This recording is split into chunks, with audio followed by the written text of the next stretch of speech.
बात करेंगे physical chemistry की। क्या बात करेंगे? फिजिकल केमिस्ट्री की हम लोग बात करेंगे। हम लोग एक चीज यहाँ पे करेंगे कि हम लोग चैप्टर वाइज देखेंगे चीजों को, चैप्टर वाइज हम लोग आगे बढ़ते रहेंगे और इसकी बात करते रहेंगे। तो हम लोग यहाँ पे जो भी बात करेंगे वो चैप्टर वाइज बात करेंगे। चैप्टर्स के हम लोग इंपॉर्टेंट टॉपिक लगातार देखते रहेंगे। ठीक है, देखते हैं आगे इसमें क्या है, कैसे है और क्यों है। पहला क्या हमारा चैप्टर, सबसे पहला चैप्टर एनसीईआरटी की बुक का some basic concepts of chemistry. ये आपका क्या है, क्लास 11th का टॉपिक है।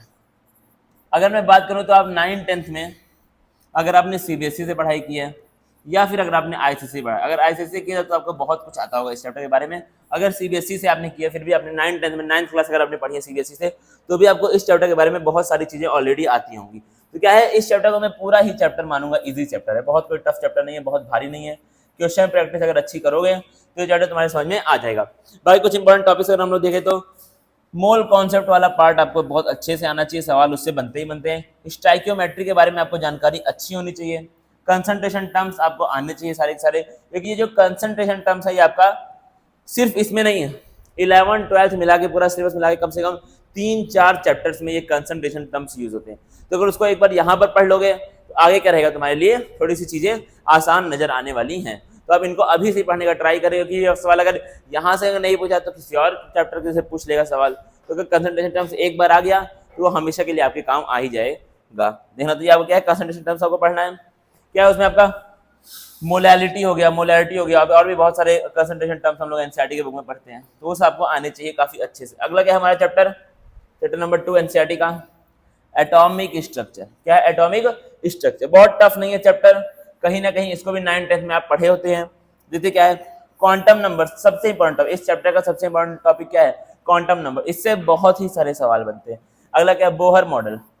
ठीक है, the dual nature of matter. अब ये डुअल नेचर ऑफ मैटर आप लोग फिजिक्स में पढ़ते हैं, इसलिए इसका क्या, इसका इंपॉर्टेंस तुरंत डबल हो जाती है, क्योंकि यही सेम टॉपिक आप फिजिक्स में पढ़ते हैं। तो अब या तो इससे सवाल फिजिक्स में आ जाएगा या फिर केमिस्ट्री में आ जाएगा, कहीं भी आ जाए। अगर आपने यहाँ पर अच्छे से पढ़ लिया, फिजिक्स में आपको पढ़ना पड़ेगा। बहुत ज्यादा डिफरेंस नहीं, थोड़ा सा उसमें न्यूमेरिकल वाला पार्ट ज्यादा होता है, तो बहुत ज्यादा नहीं है डिफरेंस। लेकिन अगर आपने यहाँ पर अच्छे से पढ़ लिया तो हो सकता है कि इस टॉपिक से जो सवाल फिजिक्स में है वो आपके सॉल्व हो जाए। ठीक है, तो इसलिए क्या है, इसकी इंपॉर्टेंस डबल हो गई, इसलिए मैंने इसको यहाँ पर लिखा है।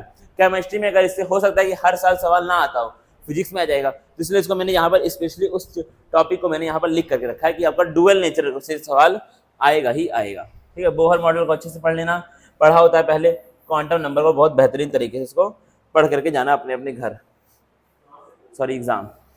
अगला आता है केमिकल बॉन्डिंग। थोड़ा सा यहाँ पे मुझे लग रहा है कि दिक्कत कुछ, ये केमिकल बॉन्डिंग जो आपका है इसको, अच्छा, हाँ ठीक है, यहाँ पे थोड़ा सा आपका दिक्कत हो चुकी है। ये केमिकल बॉन्डिंग गलती से यहाँ पे आ गया, इसको मैं यहाँ से डिलीट कर देता हूँ। ये क्रूशियल फॉर नीड तो है ही अभी हम लोग, लेकिन इसके बारे में हम लोग बात करेंगे इनऑर्गेनिक में। डिलीट कर दिया। चलिए, थर्मोडायनेमिक्स इंपॉर्टेंट थ्योरी।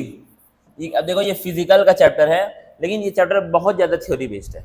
ये आपका चैप्टर क्या है, बहुत ज़्यादा थ्योरी बेस्ड है, मतलब इसमें बहुत सारा हमको क्या पढ़ना होता है, थ्योरी पढ़नी होती है। ठीक है, तो आपका चैप्टर ये बहुत, मैं नहीं बोलूँगा कि बहुत ज़्यादा टफ, बहुत हाई फाई है चैप्टर, थ्योरी बेस्ड है, तो बच्चों को आसानी समझ में आ जाता है। इसके ऊपर आपको फोकस करना है, पूरे के पूरे चैप्टर को ही, हर एक चैप्टर को एकदम अच्छे से पढ़ना है। लेकिन टॉपिक फिर मैं आपको बताता हूँ जिस टॉपिक पे आपको ज़्यादा फोकस करने की जरूरत है।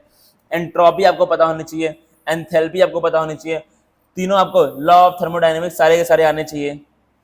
गिब्स फ्री एनर्जी एक ऐसी चीज जो बहुत सारे चैप्टर में यूज होगी। स्पॉन्टेनिटी एक ऐसी चीज जो बहुत सारे चैप्टर में यूज होगी। डेल्टा जी और डेल्टा एस। आगे बढ़ेंगे अगर हम लोग, अगला चैप्टर तो आपका इक्विलिब्रियम। उसमें दोनों आ गए तुम्हारे, केमिकल इक्विलिब्रियम और आयनिक इक्विलिब्रियम, दोनों ही आपके इसके अंदर आ चुके हैं। केमिकल इक्विलिब्रियम के बारे में जानकारी आपको बहुत अच्छे से होनी चाहिए। ले चैटलियर प्रिंसिपल नीट का फेवरेट टॉपिक है। पिछले साल का पेपर चेक करना, 4-5-10 साल का, तुमको ये पता चलेगा कि नीट का फेवरेट टॉपिक जो है वो कौन सा है, ले चैटलियर्स प्रिंसिपल। पीएच कैलकुलेशन आपको आना चाहिए, सवाल पूछता है। बाकी आपका इस तरीके से आप आगे बढ़ सकते हैं।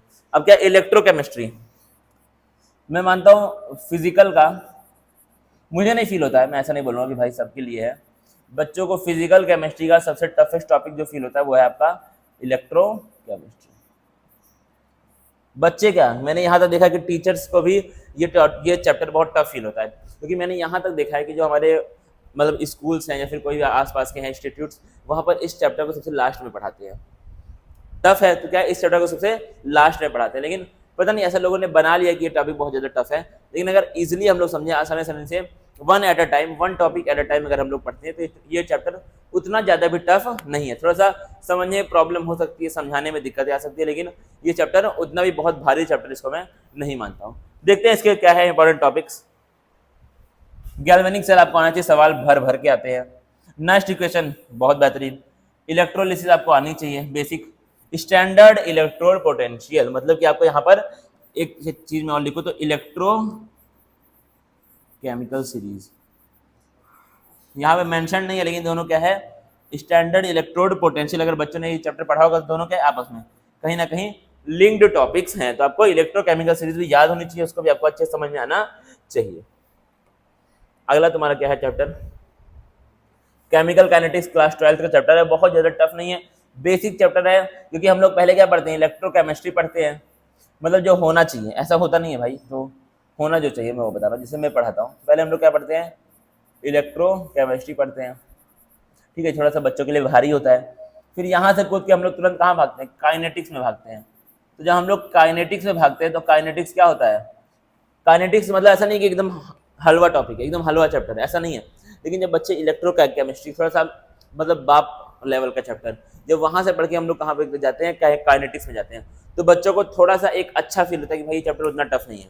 ठीक है, अगर आपके सामने एक बार टाइगर, एक बार शेर खड़ा हो, एक बार आप शेर से लड़ लिए हो, ठीक है, फिर आपके सामने कुत्ता आ जाए गली का, तो तुम्हारे लिए वो कुत्ते से लड़ना उतना टफ नहीं होगा। हालांकि कुत्ता भी अगर काटेगा तो दर्द होगा, बहुत सारी दिक्कतें आएंगी, कुत्ता भी क्या है, बहुत डेंजर है, अगर वो काटेगा तो दिक्कत ही आएगी। लेकिन एक बार भाई टाइगर से भिड़ लिए तो कुत्ता क्या चीज़ है, उस तरह वाली फीलिंग यहाँ पर है कि अगर तुम टाइगर से लड़ लिए तो कुत्ता क्या चीज़ है, तो अगर एक बार इलेक्ट्रोकेमिस्ट्री पढ़ लिए तो काइनेटिक्स क्या चीज़ है। तो इसलिए मैं क्या बोलता हूँ, ये एक बहुत रिलेटिव चैप्टर है, क्योंकि हम लोग वो पढ़ के आते हैं, वो मतलब इलेक्ट्रोकेमिस्ट्री हम लोग पढ़ के आते हैं, तो काइनेटिक्स क्या होता है, बच्चों को आसान फील होता है।